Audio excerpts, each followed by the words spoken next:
বাহ কি টেহা দাও, আমি একটা গাড়ি কিনুম। টেহা তো গায়ে ময়লা, যে যাহি দিলি টেহা টপর টপর হয়ে পড়ে। তক বিয়া করাইলাম, শ্বশুর বাড়ির থেকে 2 লাখ টেহা দেওয়ার কথা ছিল। সেটা কি করলি তুই? সেই 2 লাখ টেহা নিয়ে আসা পাস না, তো শ্বশুর বাড়ির চাপ দে পাস না, চাপ দে টেহা নিয়ে আসো তুই গাড়ি কেন।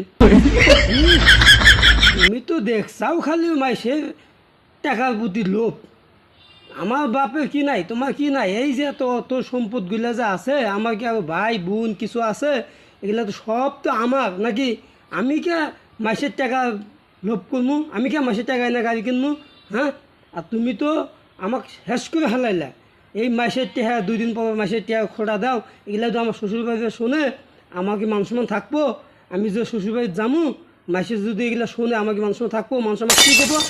যে শ্বশুরবাড়ির টেহা নিয়ে গাড়ি কিনছে, আমি সেটা করবো কে? না, তুমি মান সম্মান নিয়েই থাকো। বর্তমান যুগে মান সম্মানের দিকে তাকাইলি না খায়া মরবা, বুঝছাও?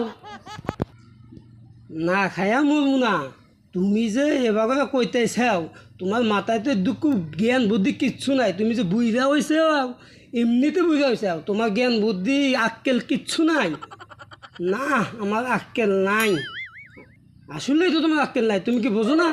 আমার শ্বশুরে কি আরও কি কোনো দি বা বেড়া আছে? আমার বউ তো একাই। এখন যদি আমি 2 লাখ টাকা জন যদি চাপ দেই, তাহলে ওদের মন খারাপ হবো না?